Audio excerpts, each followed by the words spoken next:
Sebi, congratulations on the massive victory. How did you get it done today?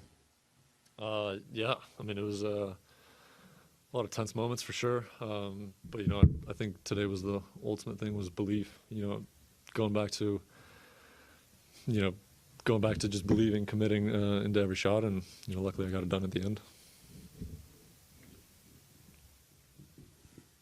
Hey, Sebi, Adam Ross, Florida Tennis. We just had Carlos, and he talked about serving out a match as being the toughest thing. You had 2 opportunities the first time. Can you talk about the difference in both and how you got it done? Thank you. Well, yeah, it's definitely the toughest thing to do in tennis. It's probably double the task when you're playing against Carlos. You can feel his presence when, there's an important moment. He plays his best tennis in important moments. And, I was kind of chuckling at myself at the changeover when I lost that 5-3 game in the third. I was like, oh, here we go again. So I learned from it. I knew I went out wide on the first serve in the second set. Wasn't going to go there again. So learned from it. Happy with it. Just to piggyback on that, Ryan Harrison was fired up. I spoke to you and Ryan at the DBO about the process. How is that? I mean, obviously that's going pretty well for you guys. Yeah, I mean, it's just it's a lot of fun. We work really hard. But I think one of the best things about Ryan is we do the work. We talk it over, we discuss, and then we try to be normal. We don't try to overdo it with the tennis. Don't try to have too many emotions, and I think that's really been helping me is even after tough matches, talk it out, move on, and then learn from our mistakes, and ultimately have fun again. Hey Seb, I know you've beaten Carlos before. He wasn't #1. This is your first time ever against world #1. You're 1-0. Yeah.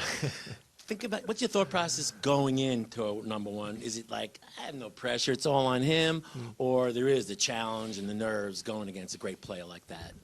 No, I mean honestly, before the match, I didn't even know I'd never played a world #1. So, yeah, I mean ultimately it is just a ranking.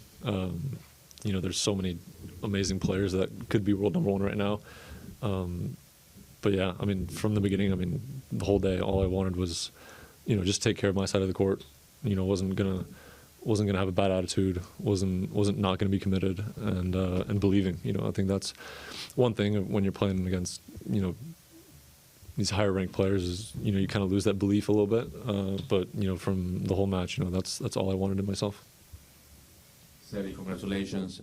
After Carlos breaks you in the second set, you lost again 14 of the last 15 points. You were serving love 1, love 30.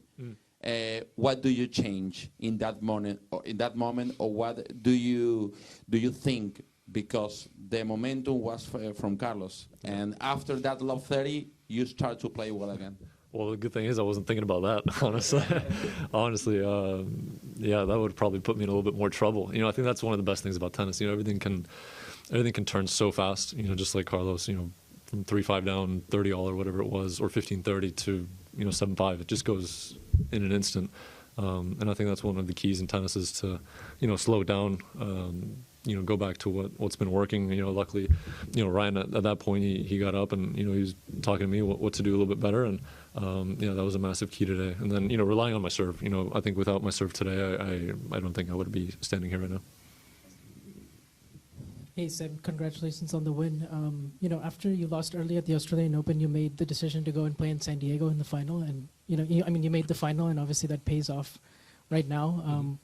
But you lost the final to Svida on the same day that Alcaraz won the career slam. So I'm just kind of wondering, what does that say to you about the depth of men's tennis, and also how you were able to get the win today?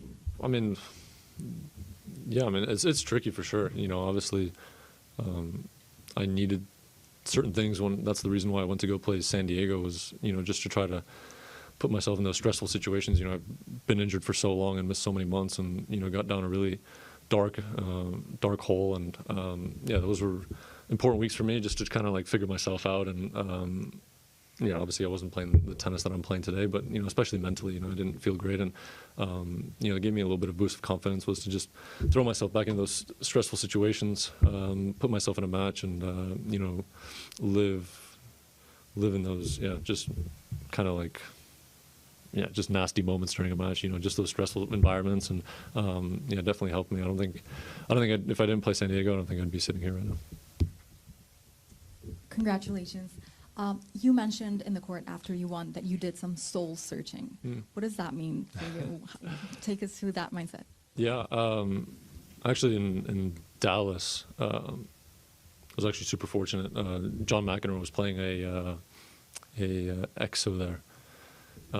You know, and I was pretty fortunate that he took a couple minutes out of his day to, you know, just talk with me. You know, and that was one of the things that, you know, we really talked about is, you know, trying to find my identity on the court.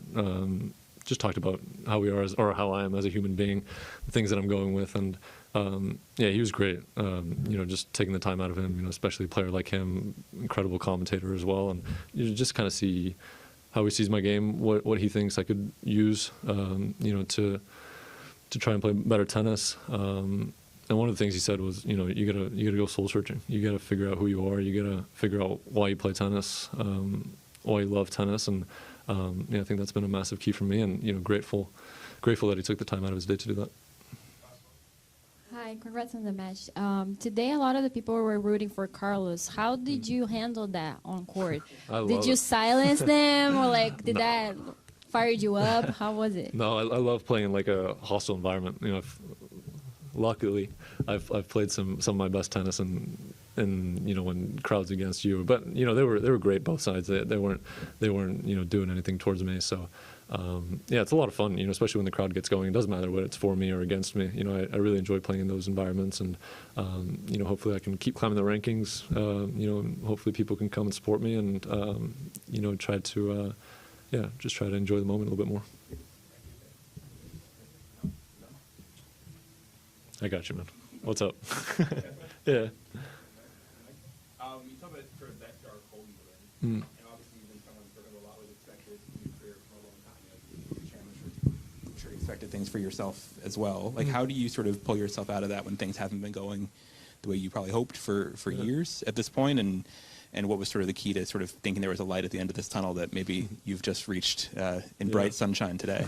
Well, yeah, throwing yourself back into the fire. I think that's the only way to get through difficult moments is, you know, keep pushing through, keep, you know, don't get off the train, don't want the easy way out. I think, you know, a lot of the times when I've been playing certain matches, you know, that's kind of been the way for me is to start spraying balls a little bit, you know, and then kind of just from that moment, you know, I think I did a great job of accepting not perfect tennis. You know, I think I'm a perfectionist. I hate it. But, you know, as a tennis player, it's super difficult when you always want to be perfect. You know, and there's some moments in a match where you're playing terrible, but, you know, you got to grip your teeth into it and you got to battle. And, you know, I think that's something that I've kind of learned about myself, you know, to keep going in those moments, not lose that belief. And, you know, I think that's been a big key for me recently is to win these tight matches and, you know, continue on the path that I'm going in. You know, obviously there's going to be moments that are bad, there's going to be moments that are good,